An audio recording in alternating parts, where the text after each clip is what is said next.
You know, so I usually do my homework. I'll find somebody who knows somebody or something. They could give me some information, like, who is it? Like, who is he?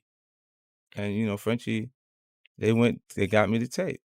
They got me the tape of his mother's house, where his mom's work at.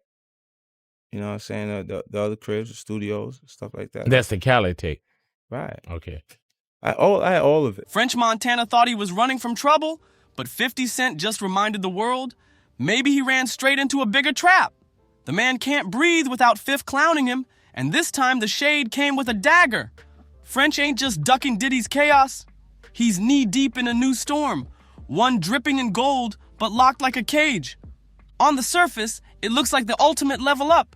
French Montana, engaged to a Dubai princess, tied to a family worth a jaw-dropping $18 billion. To the casual fan, it screams upgrade, from Bronx sidewalks to desert royalty. But once you peel back that glitter, the shine fades fast. Behind the headlines, whispers grow louder. French didn't just fall in love, he needed a lifeboat. With Diddy still surrounded by federal heat and investigators sniffing around everyone connected to those infamous freak-offs, French supposedly needed a plan B, and quick. Dubai looked like paradise, but paradise comes with shadows. Anyone who knows the other side of Dubai will tell you. So this is the daughter of the ruler of Dubai, and apparently she uses controversial rule on social media. Comes out, like we said, and now you have real deals on the table. And out of all those, you go with Diddy. That's not how it really went. Was it Diddy? Was it Bad Boy MMG? Yeah, I went to go see Ross. And Ross was like, I got an opportunity for you. I don't have the money for you, but I got the opportunity. I guess because the same thing Meek did, the same thing Wale did. I guess whatever the way the situation, his label was, he wasn't trying to give me the money I wanted. And I wanted like a whole bunch of money. But he was like, look, let's do it like this. Let's call Puff. And let's get him to give you the bag. You can still be MMG / you know what I'm saying? Bad Boy, Coke Boys, yep. Right. How much money did you get? $2 million. The towers might glisten, the cars might be laced with diamonds, and the wealth might look endless. But rumors swirl of appetites too dark for daylight. For years, whispers have painted certain royals as collectors of the beautiful and the desperate. Tales of Western stars being flown out for situations so wild, folks don't even put it in print. Hollywood scandals look like children's cartoons compared to what some say goes down in those palaces. Now think about French Montana, forever chasing the next bag, living in clubs, attaching himself to powerful men for the next come-up. And suddenly, he's not just dating, but locked in with a princess, with billions in the background as a safety net. People are connecting dots real quick, and the math looks too convenient. Love might be part of it, but survival? That's the louder answer. And here's where 50's jab cuts the deepest. When he clowns French for getting bought, he ain't just talking about the engagement ring, he's talking about the whole move. To some, it looks like French didn't escape power, he just switched power brokers. He ducked out of Diddy's fire, only to bow down in a palace where the rules might be even harsher. The perception, he traded one master for another. The irony is almost cruel. French thought Dubai was his clean break, his safe zone, his fresh start. But if even half the whispers about those princes are true, he didn't escape the heat at all. He might have jumped straight from Bad Boy's flames right into Dubai's burning stove. Dubai might look like French Montana's great escape, but insiders say it's nothing more than another golden cage. Unlike the feds who eventually cut deals or move on, Dubai royalty doesn't play games. They play for keeps. That's why this so-called $7 billion salvation feels more like a high-stakes trap dressed up in diamonds. Sure, French may have bought himself time, but at what price? Can I tell you what I actually learned? Yeah. A friend of mine is an air hostess, and her friend was on a flight with her, and her friend was eating like a very specific diet. So apparently the thing is, it's actually a control thing.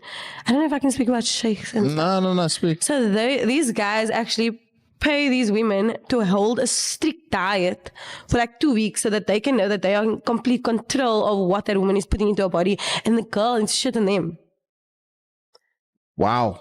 So it's the girls aren't even getting on. The girls are on these guys because then the guys feel like it's sick, like it's a control thing. So then they know, like, oh, you listened to me for 2 weeks. Yeah. So that's probably their kink that girls actually listen to. No 2-minute noodles. To understand this move, you gotta rewind the tape. Back to the moment French even found himself orbiting Diddy's bad boy universe.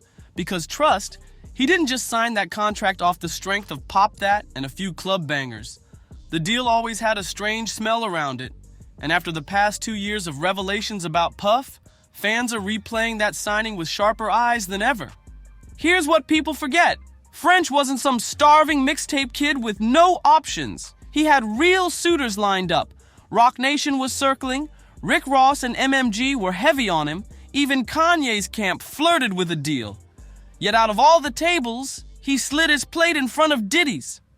Why would a man with multiple doors wide open walk into the one house already known for shady contracts, dirty backroom politics, and extracurricular requirements that had nothing to do with music? Because Bad Boy wasn't just a label, it was a lifestyle. And for some artists, that lifestyle became the real currency. Whispers claimed Puff didn't just hand French a check, he handed him access. The infamous parties, the endless women, the so-called freak-offs, and the promise that if you played nice, you'd get rewarded. That's the kind of environment fans have been side-eyeing ever since. 1, because French admitted himself, he took less upfront money than what Ross or Jay could have given him, but still chose Puff. And 2, because the optics never helped.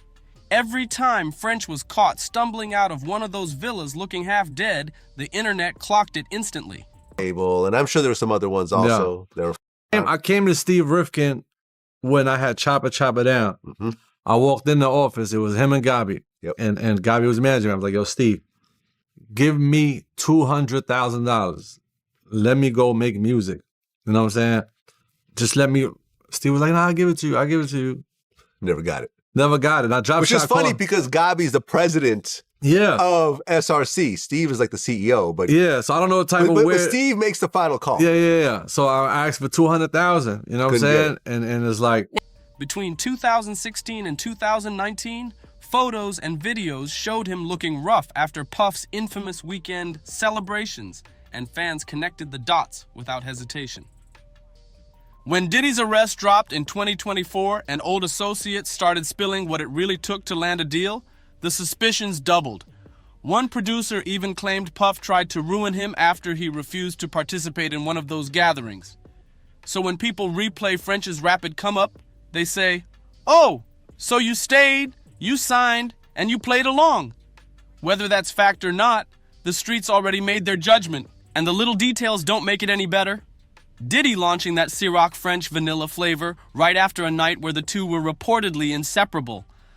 That viral birthday clip with Puff in a robe and French shirtless, both looking way too comfortable.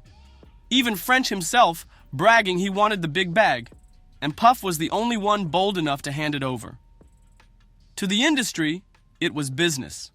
To the streets, it looked like a man willing to pay a very personal price to level up. That's why folks now believe he's running the same play in Dubai. Once you've shown the world you'll trade dignity for opportunity, they'll assume you'll do it again. Only this time, the bag is bigger, the power stronger, and the master even harder to escape. This is where the rabbit hole takes a wild turn. In mid-2024, French Montana pops up at Paris Fashion Week, not just rocking designer threads, but allegedly showing off a fiancé. And not just any fiancé, we're talking Chiara, a princess tied to Dubai's ruling bloodline. Let's be real, that's not some cute Bronx love story, that's a power play on a global chessboard. Because here's the backdrop. At the exact same time, the feds were stacking mountains of dirt on Diddy. The rumored freak-off tapes, the trafficking whispers, the money laundering probes, it was all coming down heavy. And anyone in Puff's orbit instantly became radioactive. Artists, assistants, producers, even casual friends. Everybody was getting subpoenaed or questioned. And French? He wasn't just an acquaintance, he was practically Diddy's shadow. The birthday trips, the Ciroc endorsements, the constant photo ops, If prosecutors wanted to make their case airtight, French's name was bound to land on that list. So what move does French make? He doesn't just distance himself, he links up with one of the wealthiest dynasties in the Middle East. Reports claim the Sheikh's family fortune sits north of $18 billion. That's not rap money, that's oil empire money. That's $7 billion looks like pocket change money. And when you marry into that kind of legacy, you don't just gain cash, you gain a fortress of protection, diplomatic doors opening, and residency in a country where outsiders can't easily come poking around. To critics, it looks less like romance and more like survival mode with a Cartier wrapper. And the timing? Too convenient. The engagement popped up right as the US heat got too close for comfort. Suddenly, French is spending more time in Dubai than in New York or LA, and fans are noticing. To some, it looks like a whirlwind love story, but to others, it screams escape plan. A wedding dress on the outside, but a panic button on the inside. Then there's the optics. Every photo French posts with his princess, he's shining. Cleaner fits, sharper smiles, almost like he's reborn. But the comments stay cutting. You traded in Diddy for Dubai, some say. Others throw warnings. Better hope those sheikhs don't treat you the same way Puff did. Because here's the ugly truth. French may think he leveled up by swapping Bad Boy's chaos for Dubai's luxury, but insiders whisper it's the same game. Just higher stakes and harder rules. And this is the part French probably doesn't want to hear. Running from Uncle Sam to the UAE doesn't always mean freedom. Sometimes it means you just signed up for a brand new kind of contract, one you can't walk away from. Dubai gets painted like a billionaire playground. Lambos racing down palm-lined streets, glass towers kissing the clouds, and pet tigers chilling on super yachts. But behind the glitz, the whispers have always been ugly. Influencers jet in chasing that tax-free dream life, only to sneak back home spilling stories of palace parties where guests weren't treated like people. They were treated like furniture, men, women. It didn't matter. Some royals allegedly see outsiders as ornaments, not equals. Now picture French Montana standing next to Sheikh Amara's family and their $18 billion empire. Let's be real. Compared to them, French ain't rich, he's decorative. He might have celebrity clout, but he's powerless if the family decides he's just another accessory to show off. Sheikh Amara holds real weight. Her father isn't just wealthy. He's one of the most feared autocrats alive. French in that circle is just the pretty foreign famous guy they can place wherever they want. And folks online are already clowning the move. They're saying this ain't about escaping Diddy, it's about trading handlers. No more Miami freak-offs. Now, it's private Dubai villas. No more Sea Rock launches, now it's royal receptions. Same script, bigger stage. And don't think Mara's family is free from global headlines. Far from it. Remember Sheikh Amara's viral Instagram divorce in 2024? She shocked the world by dumping her husband with just 3 words.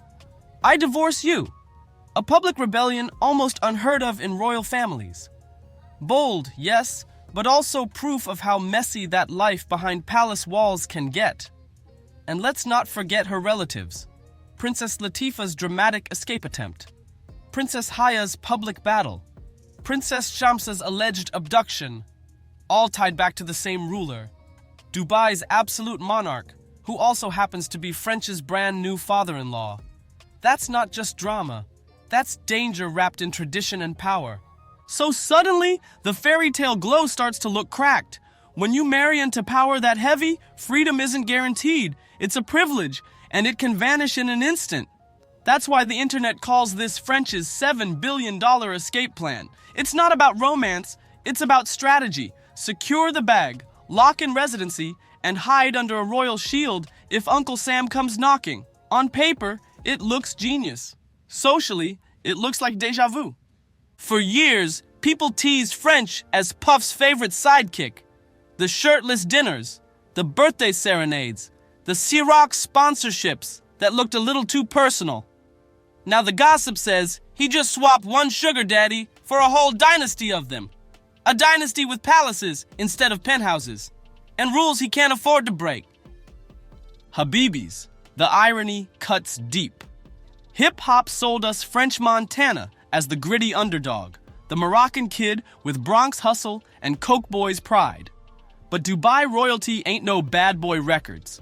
They don't let you outshine them, embarrass them, or overstay your welcome. If even half the whispers are true, French didn't break free from a velvet leash. He just strapped on a golden cage. Sure, he dodged the heat in the States, but in Dubai? Whoo, baby, he might be sitting right on top of the stove. And here's the kicker. The loudest voice dragging him isn't the blogs, it's 50 Cent. Now sit with that for a second. What if Fifth ain't just trolling for laughs? What if those jokes are low-key warnings? Think about it. 50's been flaming French for years, calling him washed up, calling him a Diddy leftover. But under all that clowning, maybe he sees the trap. Fifth's always had that big brother energy, the type to roast you non-stop, but still want you to eat. He knows a cage when he sees one, even if it's wrapped in silk sheets and dripping in gold. But here's the flip. What if this ain't even a trap to French? We're looking at him like, damn bro, you sold your soul for safety. But maybe this was his dream ending all along. Some people chase freedom, others chase comfort, and French might not see himself as locked up at all. To him, this might feel like the Bronx fairy tale. Mixtapes on the block to palaces with marble floors and drivers on call. We call it hell. He might call it heaven with AC and bodyguards on standby. And that's why 50's jabs sting with so much weight. Fifth built his empire on independence, on owning his name, flipping street power into boardrooms and answering to no man. French, on the other hand, might have flipped survival into servitude. But here's the messy question. Who's really winning? The man still fighting for rap credibility? Or the man untouchable behind palace walls, scandal-proof, sipping tea under royal protection, and cushioned by $7 billion worth of insurance? It's the ultimate paradox. To us, French looks like property. To him, he might feel like royalty. And maybe that's the twist nobody saw coming. 50 can drag him all day, but behind those palace gates, French Montana might just be smiling, because this was the plan the whole time.